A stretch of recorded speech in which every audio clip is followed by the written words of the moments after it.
Hey, what's up guys? Welcome back to another video on the View into Hux World. And yes, the One UI is in the building on the Gear S3. A lot of you all been waiting for this update, and it's a cool update. It's a nice update, but it's not a full major update at all. To me, it's a blending of the One UI and Tizen all rolled up into one. So you got some extra added features within this update that's going to help to make the watch face just that much more convenient, right? But if you want to get this update and you don't know how, all you simply have to do is go into your Galaxy Wearable app, and then you go down to you see about watch, and then you go into update watch software, and then you're all good. Just make sure you have your battery charged up to at least 50% to 100%. Therefore, you don't have any issues with your download. Cool?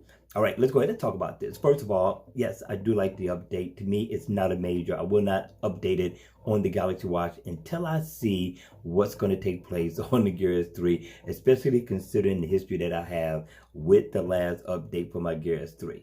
All right, so with that being said, listen, Bixby, don't even question. Bixby is still the same. Nothing has changed at all. And no, you will not get watch faces out of this so far as what came on the Galaxy Watch Active. But eventually, I'm quite sure Samsung is going to put it in the Gear Manager store for free, and you'll be able to download it. Once I catch it, I will let you guys know. But let's take a look at the UI. Now, I like it. I thought it was pretty cool. Some of the stuff is going to be the same. Like, this is not a real big difference so far as the notifications are concerned.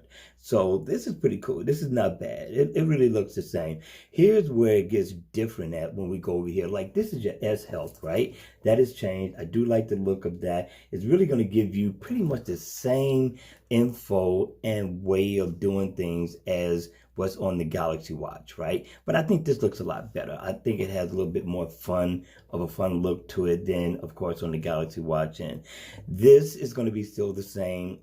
This changes the placement of the names, whereas the Galaxy Watch has it around the side. This one has it right up under it. So it clean up a little bit. That's not bad. Now, this is what looks different. I mean, your font, the theme looks different. The icons are a little bit different as well. Colorful, but yet the same. Like this, there's a slight difference from this one to, of course, the Galaxy Watch, but it's not major at all. It's just a small difference. But let's go here. Let's go through it. You got briefing. You got, of course, your calories burned.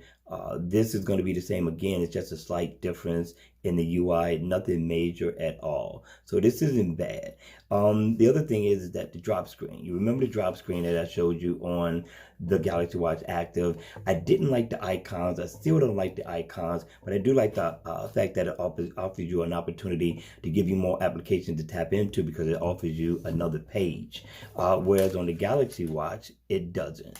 You will not get that. And that's not a deal breaker at all because it gives you enough for you to go into to do whatever it is that you need to do. And of course, just like the Galaxy Watch, you can move it around. Just simply hold it down till you see these minuses and then hold it down again. And you can move it around wherever you want to place it at, which I thought was pretty cool. So it is a good look. It does give you exactly what you need, a little bit more so far as applications are concerned to go into. So I tap that out. I'm going to go into settings.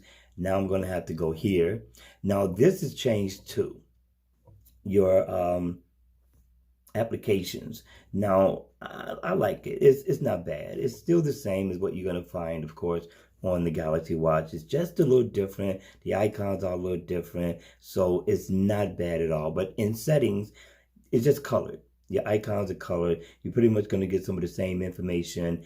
Some things are different. Like, let's say you want to go to touch to wake up. If you go into advanced, you don't have this on the Galaxy Watch.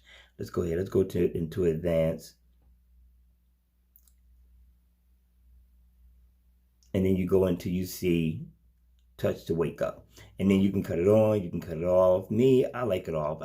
I wake up, I use the wake up gesture to wake up my watch. So when I lift my wrist, it's going to wake it up automatically. So I'm cool with that. So that's some of the things that you have, along with the fact that they're saying that you have battery optimization too. So let's go there and check that out. Now, that's one of the things that I'm going to do a test on because I really want to see if this is going to boost the battery life on the Gear S3 because my battery life still sucks. If I'm on this thing, it is not gonna work.